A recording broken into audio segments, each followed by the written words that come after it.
Hello, everyone, and welcome. I'm excited to have you here today. We'll be exploring how the body keeps the score, understanding trauma beyond the mind. In this presentation, we'll look at how trauma affects not just our thoughts, but also our bodies and overall well-being. We'll cover key concepts, insights from recent research, and potential paths to healing. Let's get started. Trauma is actually more common than many people realize.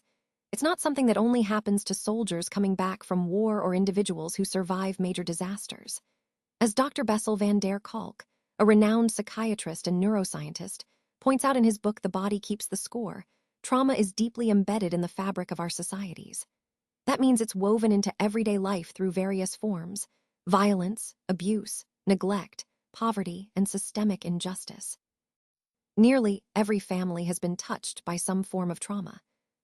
However, what's concerning is that our understanding of trauma, and crucially, how we treat it, has often been superficial or misguided. We tend to overlook its complexity, which can lead to incomplete or ineffective approaches. This highlights the importance of developing a deeper, more nuanced understanding so we can better address the needs of those affected. This idea ties directly into our overall theme today, recognizing how widespread trauma is and emphasizing the need for more informed, compassionate responses. In this slide, I want to highlight some really important ideas from Dr. van der Kolk. Essentially, his work shows us that trauma doesn't just stay confined to our minds. It imprints itself deeply on the body as well. This means that when someone experiences trauma, it can change not only how they think and feel, but also how their body responds and functions. This is a crucial point because it reshapes how we understand healing. It's not enough to just talk about what happened. We also need to address the physical imprint of trauma. When we recognize that trauma reshapes how individuals live, feel, and relate to the world, it helps us approach treatment in a more holistic way. Throughout this presentation, our goal is to see trauma as a complex interplay of mind and body, which is essential for developing effective strategies for recovery and resilience. Let's talk about redefining trauma and how it's more common than we might think. Traditionally, psychiatry viewed mental health through a lens of pathology, meaning if someone was struggling, it was because something was wrong with them, and our job was to fix that. But trauma really challenges this view. It's not just a disorder, it's a deeply human response to overwhelming experiences. When someone faces danger and their body perceives that threat, they might feel helpless, unable to act. In the past, trauma was thought to be rare, something only caused by extraordinary events outside normal human experience. But research over the decades has shown us that's a misconception. Trauma is actually quite widespread. For example, about 1 in 5 women in the United States have experienced sexual molestation. Similarly, 1 in 4 children have been severely beaten by their parents, and 1 in 8 children have witnessed violence between their parents. What this tells us is that trauma isn't the exception, that it's actually the norm. Recognizing this shifts how we understand mental health and emphasizes the importance of addressing trauma in all its forms as a common human experience. It helps us see that many of the people we work with may carry these experiences, often unseen, shaping their lives in profound ways. Let's take a closer look at trauma in the body, which is often referred to as the legacy of physioneurosis. Back in 1941, psychiatrist Abram Gardner described trauma in soldiers as physioneurosis, a condition where the body continues to relive terrifying events through physical sensations, images, and automatic reactions. What's important here is that this understanding was expanded by van der Kolk and his colleagues, who looked at veterans of the Vietnam War, but also extended this concept to children, abuse survivors, and marginalized communities. The key point is that trauma isn't just in the mind.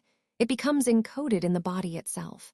The brain's survival circuits, those responsible for fight, flight, or even collapse, stay on high alert long after the event has passed.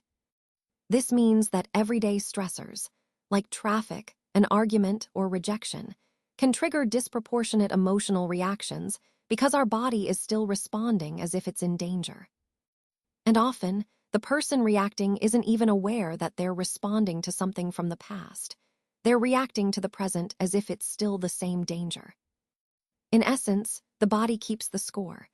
It holds onto these traumatic memories physically, which explains why healing often requires addressing both the mind and the body. Let's talk about why trauma treatment often fails in the mainstream. Mainstream psychiatry tends to focus heavily on medication or cognitive approaches like reframing thoughts. While these might offer some relief in the short term, they rarely get to the root of the trauma. Why is that? Because trauma isn't just about distorted thinking. It's deeply connected to the nervous system being stuck in survival mode. Addressing trauma requires more than just fixing behavior. We need to work on restoring a sense of safety within the body itself and creating environments where people feel truly seen, heard, and understood. Medications can numb the symptoms, but they don't teach the body how to feel safe again. Similarly, therapies like cognitive behavioral therapy can help reduce maladaptive thought patterns, but they don't do much to regulate overwhelming physiological responses that come with trauma. So, understanding this distinction is key to developing more effective, holistic treatment approaches. The central challenge in trauma treatment is helping individuals create a body that feels truly safe. It's not just about understanding things rationally. It's about engaging with the body's embodied experience. Relational healing plays a crucial role here. It involves building safe, empathetic connections where people can openly express feelings like guilt, grief, and fear without fear of judgment. These relationships help reestablish a sense of safety and trust in oneself and others. Self-compassion is equally important. It's vital to recognize that intense emotional reactions are not signs of madness, but rather adaptive responses to overwhelming past events. When we approach ourselves with kindness, it fosters healing and resilience. Finally, integrating the body and mind through practices like mindfulness, yoga, somatic experiencing, and EMDR helps rewiring the nervous system toward safety. These approaches work on a physiological level, helping the brain and body develop healthier responses to stress and trauma. All of these components, relational healing, self-compassion, and body-mind integration, are interconnected. They form the foundation for creating that sense of safety in the body, which is the core challenge and goal of trauma recovery. Trauma, as Van der Kolk emphasizes, is really about more than just an individual's personal struggle. It's deeply intertwined with social issues. Factors like poverty, racism, unemployment, and neglect play a huge role in contributing to trauma. When we overlook these systemic conditions, society tends to blame or pathologize the individual, rather than addressing the root causes. The goal here is twofold. On a personal level, we want to help individuals build resilience, develop self-understanding, and learn tools to regulate their nervous systems. This empowers them to heal and move forward. But at the same time, we also need to focus on the bigger picture. Society should foster environments where both children and adults can grow without feeling constantly threatened. And for trauma survivors, society should be a place of support rather than stigma. By addressing these systemic issues alongside individual healing, we can create a more compassionate and healthier society overall. This ties directly into our theme of understanding trauma, not just as an isolated problem, but as something connected to the social fabric we all share. Moving forward, the idea of healing as integration is really central here. Recovery from trauma doesn't mean we forget or erase what happened. Instead, it's about learning to carry our past with us in a way that doesn't imprison us. It's about integration, finding a way to acknowledge and honor our history while still moving forward. Survivors need to recognize how their past continues to influence their reactions today, but this recognition should be compassionate, not judgmental. We also need practices that help the body learn a new language, one of safety and resilience, so that we can respond differently to triggers. As Van der Kolk highlights, trauma is nearly universal. Most of us are survivors in some form or another. The real challenge of our time isn't denying that trauma exists, but confronting it honestly, understanding it deeply, and working through it, both on an individual level and collectively. That's how true healing happens. And here we are at the final reflection. Throughout this presentation, we've seen how the body truly keeps the score of traumatic experiences, meaning that our physical responses and nervous system hold those memories. But the powerful message here is that healing is also possible.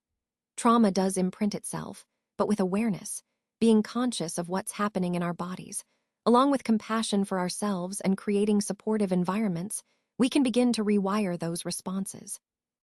This process allows us to reclaim qualities like love, presence, and meaningful participation in life. So, despite the deep imprint trauma can leave, the good news is that healing is within reach for everyone.